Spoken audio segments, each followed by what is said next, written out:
Hello everybody, my name is Garrett Brownlee and today I'll be presenting the regulation of dopamine hacking, an abuse of biological mechanisms by companies and software engineers alike. So I actually polled some of our fellow peers in the class and asked for their testimonies on how brain hijacking affects them. The first student said, "When I had difficult papers to write, I lost motivation and used scrolling as a way to forget it. Even with suggested breaks, my attention was already too low to consider my present moment." The second student said that while they can't recall a specific instance, they know it's happened to them multiple times.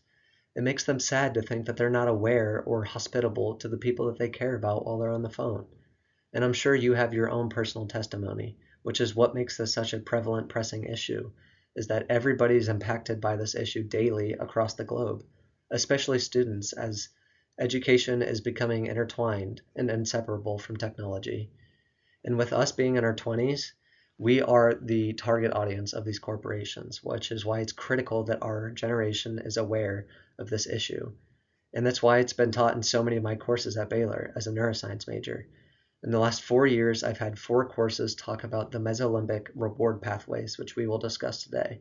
But that's how you know it's very relevant and that I have a good background on the topic. So this brings me to the 3 main points of today's speech. With technology companies intentionally exploiting our neurobiology, we must recognize self-control is insufficient and advocate for more neuroethical design standards and legislative policies to restore our cognitive autonomy. In today's speech, I will examine the science of neurobiological exploitation, explain why willpower alone fails, and provide a policy-based solution to reclaim control over our cognitive autonomy. To begin, we must first look at the actual neurobiological mechanisms that these developers exploit to hijack our attention. So what is dopamine hijacking and how does it disrupt one's life? Well, there are many mechanisms behind how this works, but the primary one is the infinite scrolling method, which you probably know better as the doom scroll. This evidence is according to Montag et al. 2019, who found that by endlessly scrolling down, the user gets more and more immersed. And while not coming to a natural stop where he or she would easily reconsider to quit or change the platform. And this brain process can be visualized by the diagram on the right, and I want you to focus on 2 primary structures, the yellow PFC and the purple and pink ACC. The yellow PFC is in charge of creating goal plans. This creates and drives our behaviors, which move us towards acquisition of rewards. The ACC is in charge of modulating these goal plan signals. And so when a reward is not met or the behavior was inappropriate or inefficient, the ACC will create an error signal, which gets set back to the DLPFC, and it tells it, hey, you need to create a new goal plan because the last one doesn't work or did not lead to a reward. And so by these companies removing a natural stopping point in their apps, they remove a chance for our ACCs to redirect our attention and to send an error message to our DLPFCs to change our behavior and to get us off the app and to get us back working on our homework. So the second method that these companies exploit is the variable ratio reinforcement method. This evidence is according to Scholes 2016, who found that most dopamine neurons in the midbrain of humans signal a reward prediction error. Now what is that? You can visualize it with the diagram down below, but it's essentially what we just discussed on the previous slide. It is when a reward and a prediction do not match. It's the signal that your brain sends to let you know, hey, the reward has not been acquired. So in that vein, look at the graph on the top right.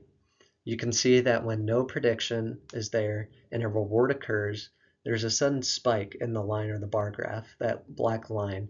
That indicates a spike in dopamine. So the sudden spike in dopamine right after the reward only occurs when there's no prediction. Looking at the bottom 2 highlights this. When there is a reward, there is no dopamine when the reward occurs. Or when there is a prediction, there is no dopamine spike when the reward is actually presented. So this highlights that the only time that a sudden dopamine spike occurs after a reward is when we do not predict what's about to come, when there are no cues.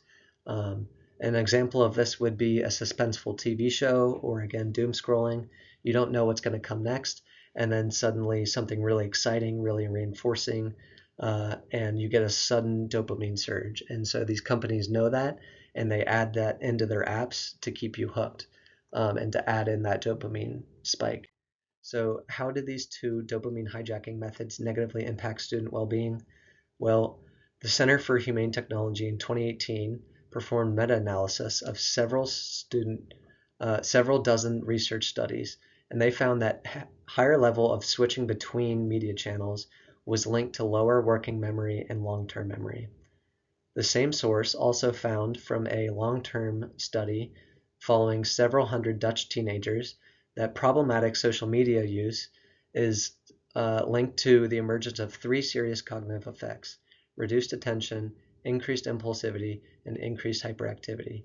So hopefully these resources, in addition to the testimonies that we saw earlier, highlight just how impactful this is on students' lives. So how do we put an end to it? Well, we have to shift from willpower and self-control to policy-based solutions. Self-control is not enough because that is an executive function. And then executive functions are controlled by the prefrontal cortex. So this matters because according to Lorenz et al. 2015, their results found that frequent technology users displayed lower activity in the DLPFC. So the DLPFC, because it's had lower activity, it's not sending these new messages saying, hey, change your behavior, get off the app. And so this increased technology use leads to lower activations of these parts of our brain that help us get off of the technology, and they know that.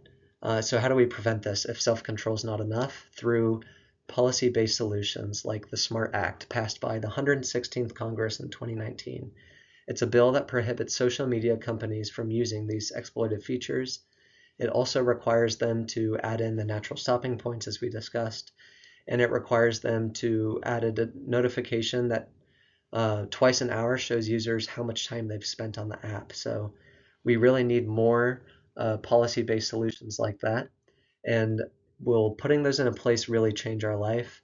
Well, consider a student who uses scrolling to escape the pressure of a difficult paper, like we discussed earlier.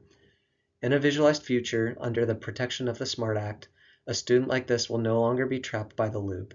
Without the constant tug of the infinite scroll, they regain their peace of mind. They finish that paper 2 hours earlier and have the mental energy left to be truly present with the people they care about. So, in conclusion, we have examined the science of exploitation, why willpower is insufficient, and how legislation like the SMART Act can help restore our autonomy. You can take action yourself by supporting more neuroethical legislation. But before you leave and take action, I want to leave you with one last comparison to a casino, which are built without windows or clocks, intentionally. This keeps you from knowing the time of day, from remembering what your other tasks are that day, and from remembering how time sensitive these tasks are. And so our phones have become modern day casinos that are robbing our lives from us. So let's take action. I convince you to give your local congressman a call. They'll never be able to make a change if the extent of this issue's effects are never brought to their attention.